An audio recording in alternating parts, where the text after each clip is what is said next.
이번 AI에 대한 정부의 방역 대책은 그 어느 때보다 강력합니다.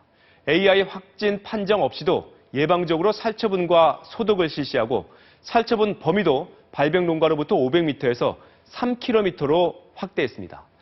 이 때문에 오늘 오전까지 살처분된 닭과 오리가 155만 마리에 달합니다. 그런데도 AI 확산을 막지는 못하고 있는데요. 이유가 뭘까요? 양력을 박소희 두 기자가 취재했습니다. 철새가 이동하는 서해안을 따라 AI가 확산 조짐을 보이던 지난 일요일 오후. 정부는 다소 느긋한 모습이었습니다. 스탠스틸이 현재 단계는 좀 실효성이 없지 않냐라는 의견이 다수였습니다. 하지만 불과 몇 시간 뒤 발생 지역을 중심으로 이동 중지 명령이 떨어졌습니다.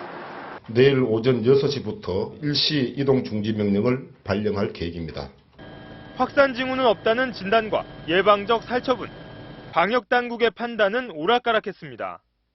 이 같은 혼란의 이유는 방역 당국도 AI의 발생 원인에 대한 정보가 없기 때문입니다. AI가 국내 처음으로 발견된 건 2003년 말. 10년 사이 5번, 2년에 한 번꼴로 AI가 반복됐지만 원인은 여전히 추정입니다.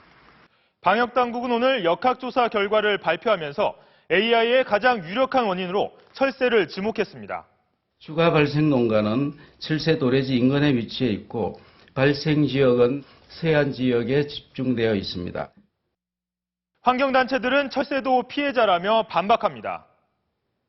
철새는 주범이라고 생각하지 않습니다. 1월 달이라고 한다면 벌써 발병을 했을 거라고 생각이 됩니다. 매번 AI가 확산될 때마다 발병 원인을 두고 논쟁이 반복됐지만 AI가 이렇게 넓게 빨리 퍼져나가는 건 좁고 비위생적인 축산 시스템 때문이라는 데는 이견이 없습니다.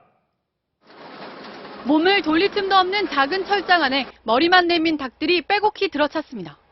비닐하우스 안 오리떼 역시 밟히듯 오밀조밀 모여 있습니다.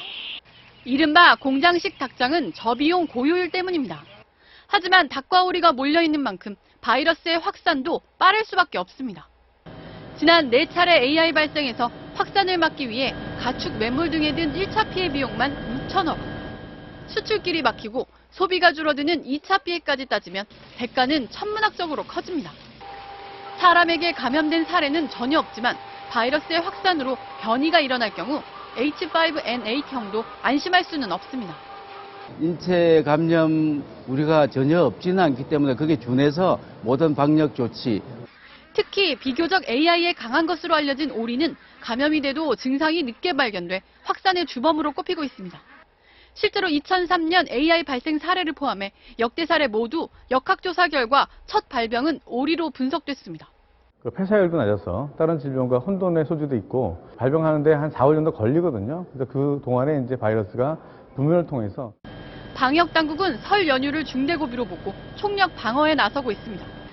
현재로선 방역을 강화하고 농장 방문을 가급적 자제하는 것이 피해를 막는 최선입니다. MBC 뉴스 박소희입니다.